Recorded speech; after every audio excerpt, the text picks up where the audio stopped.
Good morning, students of Standard 10th. I welcome you to the first video for this week. For the past 2 weeks, we have been discussing the chapter Glimpses of India, chapter number 7 from your textbook First Flight. So far, we visited the western coastal tourist destination of Goa, which presented us not just the tourist value of Goa, but the cultural value. It gave us another reason to visit Goa, not just for the scenic beauty and the beautiful beaches and the enormous plateau that lies over there. It's about the culture of Goa, and next time we plan a trip over there, we'll definitely have a deep look in at the culture that is over there. From there, it takes us to the hills of Western Ghat, Karnataka, a bit away from the coast, about 240-250 kilometers away from the western coast, and we discussed the beautiful city of Coorg, the smallest district in Karnataka, coffee resort, so to say, a home for mountain sports, rich culture, its heritage that it has for serving the Indian Army, the bravery of the people, the legacy that it left behind. So another destination. Now from there we come to northeastern region of India, the lesser Himalayas, Assam. So we will be studying Glimpses of India, Tea from Assam. Before we do that, we talk about the author, Mr. Arup Kumar Datta. So Arup Kumar Datta is a prolific writer of mostly short stories, but he has written novels as well. I will be giving you some idea. He is a very prominent person, winner of Padma Shri. Here is a glimpse of Mr. Arup Kumar Datta, basically a resident of Assam, and most of his stories or writings revolved around Assam and its forest region, tea region as well. So about the author, Arup Kumar Datta is an Indian writer and journalist based out of Guwahati in Assam. He has written 16 books for adults and 17 adventure novels for young people. In 2014, he was awarded the Lifetime Achievement Honor by Association of Writers and Illustrators for Children, New Delhi, the Indian chapter of the International Board of Books for Young People. He was also conferred the Padma Shri Award.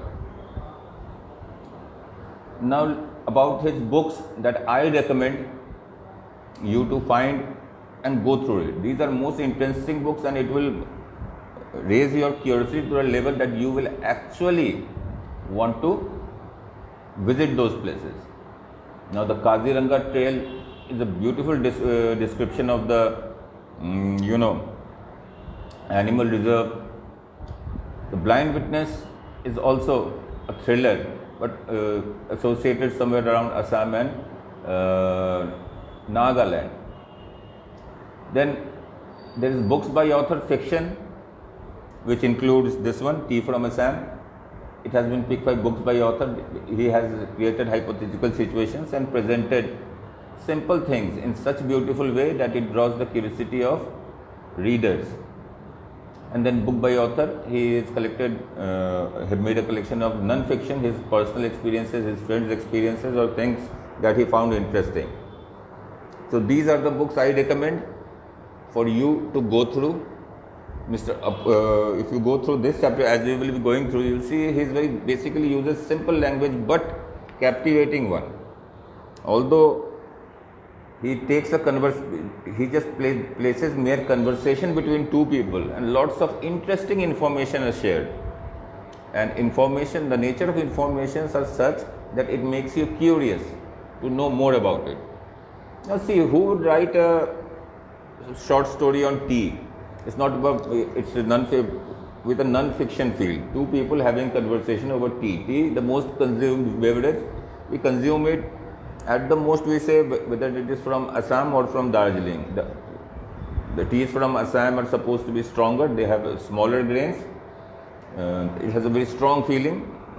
Maximum number of oxidizer. It gives you a feeling of refreshment. You feel fresh. All your lethargy goes away. That's the Assam tea famous for. While Darjeeling tea is famous for its fragrance. right? Prepare a cup of Darjeeling tea, the entire house would be filled of fragrance with tea, like the effect coffee has. As we brew the coffee, the smell of the coffee spreads around the house. Smell of the Darjeeling tea also spreads around the house, but it's pleasant. It's not as strong as coffee. The smell of Darjeeling tea is pleasant. Anyway, I'm not a tea drinker, but just for some collection of information, we should know that. Mostly, avid tea drinkers like a mixture of two. They mix the longish Darjeeling leaves with greenish Assamese leaves to prepare a blend of both fragrance as well as taste, so that they feel fresh. Right. Moving on to the synopsis of the story. Basically, what is the basic idea of writing this story? This story is about Rajveer, a North Indian boy who has no connection with the Northeast. Forget East, he has no connection with a boy of North. Rarely has a connection with East. Say Calcutta, Bihar, we are the Eastern region, or Odisha. And he's talking about Northeast Assam, and he made friends with Pranjal. Pranjal was from Assam. Pranjal Badua, his full name. He was from Assam. Both studied in Delhi. They were classmates. So on his summer vacation, they decided. Pranjal actually invited Rajveer to come over to Assam and have a first look at the tea gardens. Tea, that is most consumed beverage. We talk about the taste of tea, but we have no idea about the history of tea or how it is grown and what kind of plantations they are, because they are not common in our area. Not common, even it's not available over here. You have to witness tea, you have to go down south or up north. In Bengal, it is in Darjeeling, and then in Assam, and then down south, Uttakamund and other places, they also have tea gardens. So the story is about Rajveer, a North Indian boy who visits his friend Pranjal native place Assam during his summer vacation. They have an extended discussion on tea, the most consumed beverage in the world, on their way, and also about Rajveer's first hand experience in the tea garden. So basically, the story's purpose is to make you inquisitive about tea and to know further. Or rather than tea is just a symbol. Anything we consume, anything we use, we don't bother to think about how it came into being and the other aspect of it. If we start thinking like that, our life becomes interesting. We become, inquisitive and start moving. Instead of sitting in a place, we start touring places. What is the purpose of the story then? The purpose of the story is to arouse curiosity among young boys to know more about a beverage most of them consume. It also tries to ignite the desire among them to visit a tea garden. Traveling is considered to be educational. So traveling is considered educational, and that's what author is banking on. Now, few word meanings that I have brought out.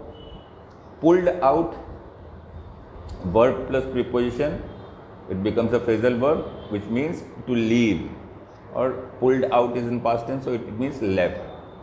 Ardent fan, so ardent means sincere or devoted. Fan means admirer. Fan is a very informal word. Billowing. Now, billowing is when a fabric swallows, it just swells, grows in size, inflates. That is called billowing. You see, smoke comes from chimney, then they spread, they swell. That is billowing. Scoffed. Instead of said, when scoffed is used, it means you are speaking in a tone or a fashion which is intended to make fun of the person you are talking to. That is scoffing. We will come to it when we discuss the chapter. Now for the next one, ascetic.